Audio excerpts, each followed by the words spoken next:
Hello, नमस्कार. Welcome to Siddhu's kitchen. आज आपण ताकाची कढी करणार आहे. तर त्यासाठी इथं मी हे ताक घेतलेलं आहे. तर यामध्ये बेसन घालूया.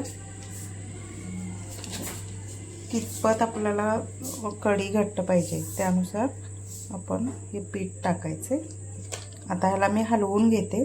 बाकीचं साहित्य बघा: लसूण, आलं, हिरवी मिरची, कढीपत्ता, कोथिंबीर, थोडासा गूळ. आता खलबत्त्यामध्ये मी हिरवी मिरची, आलं आणि थोडासा लसूण हे मी आता बारीक करून घेणार आहे. त्यानंतर आपण फोडणी करूया. आता इथं आपण मोहरी घेतली, त्यानंतर जिरे, हळद आणि हा हिंग. आता आपण फोडणी करून घेऊया. आता फोडणीसाठी मी तूप वापरणार आहे. आपण फोडणी करूया. आता इथं आपण तुपाची फोडणी करून घेऊया. तूप टाकलं इथं.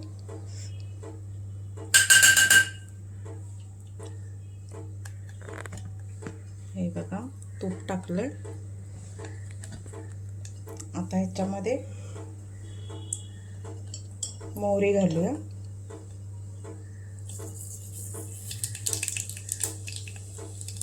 मोहरी टाकली, त्यानंतर जिरे,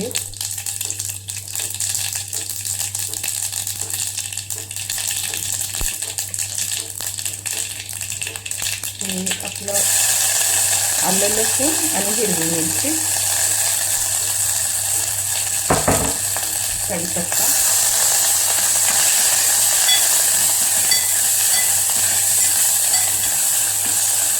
आता थोडासा हिंग टाकूया.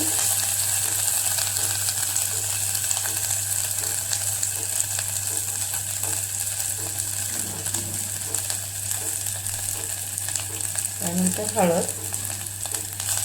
आता हे सगळं व्यवस्थित भाजून घ्यायचं. कढीमध्ये म्हणजे काही वेळेला कढी आपली फुटते, तर ती फुटू नये म्हणून काय करायचं ते मी सांगते. आता हे झालेलं आहे, तर टाकायचं.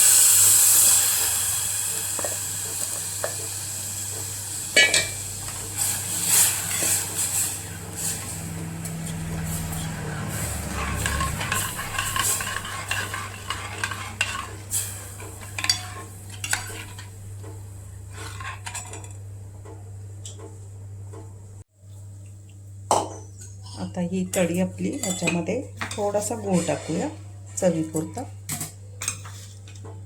थोडासा गूळ टाकला आणि आपला महत्त्वाचा घटक मीठ. तर आता कढी फुटू नये म्हणून काय करायचं हे मी तुम्हाला सांगते. हे बघा, हे मी पीठ घेतलं आपलं गव्हाचं मळलेलं पीठ. तर असे छोटे छोटे 2 गोळे करायचे आणि या कढीमध्ये टाकायचे. कधीही कढी फुटणार नाही तुमची. ही ट्रिक नक्की तुम्ही वापरून बघा आणि मला कमेंटमध्ये सांगा.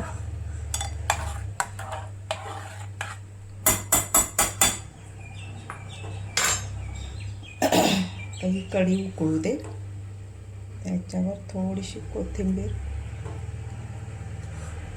तर ही कढी उकळू दे. आता ही रवी आहे बघा. ह्या रवीचं वय आहे 60 वर्षापेक्षा जास्त. माझ्या आजीनं माझ्या आईला दिलेली आणि आईने ही आता मला दिलेली आहे. तर ही रवी बघा किती अशी अगदी अशी घासली गेली, जे वापरून झिजली.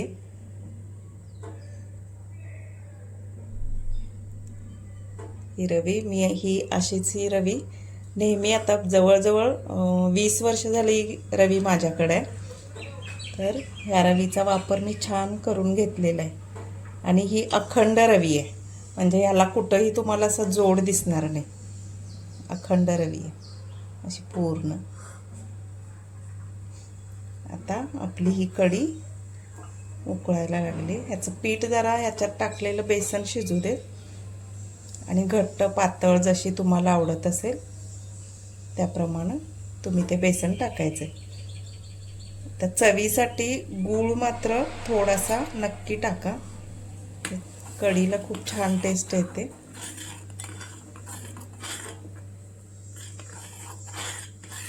आणि तुपाची फोडणी द्यायची, खूपच छान लागते कढी. गरम गरम भातासोबत किंवा खिचडीसोबत, खिचडी भातासोबत पण छान लागते. रेसिपी आवडली असल्यास लाईक, शेअर आणि सबस्क्राईब करा. धन्यवाद. तर ही कढी आपली उकळू दे.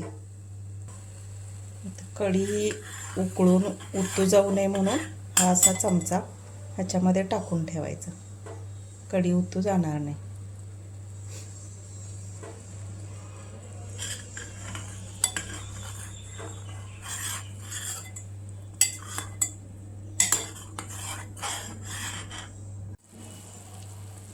ही कढी बघा आता उकळते. आता हा चमचा ठेवल्यामुळे ती उतू नाही जाणार, तर इथंपर्यंतच ती येऊन उकळायला लागली. आता आपली कढी चांगली अशी पीठ त्यातलं शिजलेलं आहे. तर आता मी गॅस बंद करते आणि आपली छानपैकी अशी कढी तयार आहे. आता ह्याच्यामध्ये कोथिंबीर टाकूया.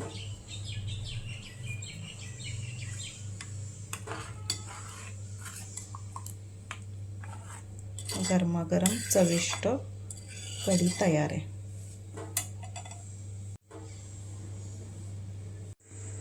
हे बघा, कढी आपली तयार आहे.